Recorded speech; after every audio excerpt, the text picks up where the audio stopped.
Praise Lord. देवाचं वचन म्हणत आहे 46 अध्याय 1 पासून 11 वचन. देव आमचा आश्रय व सामर्थ्य आहे.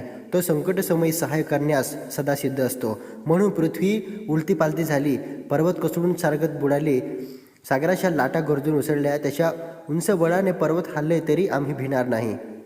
जिचे प्रवाह देवाच्या नगराला परस्पराच्या परमपवित्र निवासस्थानाला आनंदमय करीतात अशी एक नदी आहे. त्या नगरात ठाई देव आहे, ते डळवायचे नाही. प्रभात होताच देव त्याला सहाय्य करेल. राष्ट्रीय खवडी राज्य डळमळली, त्याने गर्जना केली, तो पृथ्वी विरघळून गेली. सेनाधीश परमेश्वर आमच्या बरोबर आहे. याकोबाचा देव आश्रय आहे. या परमेश्वराची कृत्ये पहा, त्याने पृथ्वीची कशी नासधूस केली आहे. तो दिगंतापर्यंत लढ्या बंद करीतो. तो धनुष्य मोडितो, त्याला तोडून टाकितो, रथ अग्नीत जाळून टाकितो. शांत व्हा आणि लक्षात ठेवा की मीच देव आहे. राष्ट्रामध्ये माझी महिमा वाढेल, पृथ्वीभर माझा महिमा वाढेल. सेनाधीश परमेश्वर आमच्याबरोबर आहे. याकोबाचा देव आमचा आश्रय आहे. आमेन.